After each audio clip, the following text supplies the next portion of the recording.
حضرت امیر المومنین خلیفۃ المسلمین حضرت سیدنا عمر فاروق رضی اللہ تعالیٰ عنہ وقت کے جب خلیفہ بنے، وقت کے امیر المومنین جب آپ بنے، کیونکہ آپ کا ایک روب دبدبہ اپنا تھا، اپنے ہی آپ کی ایک وجاہت تھی، اور دنیا آپ کے نام سے ڈرتی تھی، بالخصوص اسلام کے دشمن۔ ان کے اندر آپ کا ایک بہت بڑا روب تھا، اور شاہ روم اور دور دراز جنہوں نے صرف آپ کا نام سنا تھا کہ بڑے جلال والے مسلمانوں کے امیر ہیں، بڑے روب والے ہیں، بڑے جنگجو ہیں، بڑی طاقت اور جاہ و جلال والے ہیں، تو ان کے ذہن میں خیال تھا کہ جس طرح ہم یہاں محلات میں رہتے ہیں، نوکر چاکر خدمتگار لشکر سپاہ، ہم جب نکلتے ہیں بڑی شان و شوکت سے، تو اس کی شان و شوکت تو ہم سے بھی پھر بڑی ہوگی، اس کا محل ہم سے بھی بڑا ہوگا۔ تو شاہ روم، روم کا بادشاہ، اس کے دل میں بھی یہی خیال آیا۔ اس نے اپنے ایک الچی یعنی قاصد کو بھیجا کہ جا مدینہ چلا جا اور وہاں دیکھ کے آ کہ مسلمانوں کے جو امیر کا محل کیسا ہے۔ اللہ اکبر۔ وہ شاہ روم کا جو قاصد جب مدینہ النبی صلی اللہ علیہ وسلم مدینہ منورہ میں پہنچا، پہنچنے کے بعد اس نے لوگوں سے اب پوچھنا شروع کر دیا کہ بھی تمہارے خلیفے کا نام کیا ہے، تمہارے امیر کا نام کیا ہے؟ لوگوں نے کہا اس کا نام عمر بن خطاب رضی اللہ تعالیٰ عنہ، فاروق اعظم اس کو کہا جاتا ہے، عمر فاروق بھی اس کو کہہ دیتے ہیں۔ کہا اچھا، تو اس کا محل کدھر ہے؟ اس کا محل کدھر ہے جس میں اس کی رہائش ہے، تاکہ میرے پاس سامان ہے، کیونکہ وہ بڑے سارے تحفے طائف لے کے آیا تھا،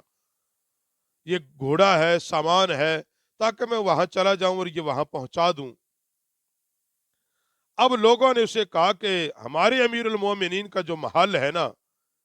تیرے پاس وہ آنکھ ہی نہیں ہے کہ تو اس محل کو دیکھ سکے، اگرچہ ہمارے وہ بڑے سردار ہیں، ہمارے امیر ہیں، ہم اس کا بڑا احترام کرتے ہیں، مگر وہ فقیروں کی طرح ایک جھونپڑی میں رہتا ہے، اس کا تو وہی محل ہے۔ اس کو بڑا تعجب ہوا، یہ کیا بات ہوئی؟ پھر لوگوں نے بتایا تیرے اندر وہ آنکھ نہیں ہے، اس کا تو محل دیکھے، وہ تو رسول اللہ کا غلام ہے، یہاں تو محل بناتے ہی نہیں ہے، ان کے محل تو آگے بنے ہوئے ہیں، وہ اپنے لیے کچھ نہیں کرتے۔ ہاں، دل کی آنکھ کھول، پھر تجھے اس کے محل نظر آئیں گے۔ جب تیرے دل کے اندر بھی وہ چیزیں آ گئی جو ہمارے دلوں کے اندر ہیں، جب تیری روح پاک ہو گئی، دل پاک ہو گیا، جب آگ اور دھوئیں کے بادل چھٹ گئے، پھر تجھے ہر جگہ اللہ نظر آئے گا، پھر تجھے ہمارے خلیفہ کا محل بھی نظر آئے گا۔ اور لوگوں نے کہا کہ ہمارے درمیان اس کی شان یہ ہے کہ جیسے ستاروں کے درمیان چاند روشن ہوتا ہے۔ کہتا ہے عمر پاک کے ہمارے اندر شان تو یہ ہے کہ جیسے ستاروں کے اندر چاند روشن ہوتا ہے۔ اللہ۔ اور پھر دوسری بات جب کی نا انہوں نے، اس نے کہا ہے شاہ روم کا تو قاصد ٹھیک ہے، مگر تجھے سمجھ نہیں آنی، کیوں کہ نوح علیہ السلام نے اپنی قوم کو تبلیغ کی نا، اس قوم نے کانوں میں انگلیاں ٹھونس لی، سروں پہ کپڑا لے لیا، آنکھوں پہ کپڑا ڈال لیا، تو اللہ کا نبی تو تبلیغ کر رہا تھا نا، انہوں نے تو خود کان بند کر لیے۔ کہا بس تیرا بھی حال یہی ہے، تجھے سمجھ نہیں آئیں گی ہماری باتیں، پہلے آنکھ اور کان کھول، دل کھول، پھر تجھے جا کے کہیں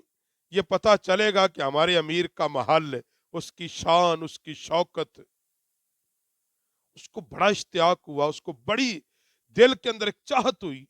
یار اتنا وہ بڑا ہے، دیکھوں تو صحیح میں نے ایسے نہیں جانا۔ وہ پھر مدینے میں گھومنے لگ گیا اور کہا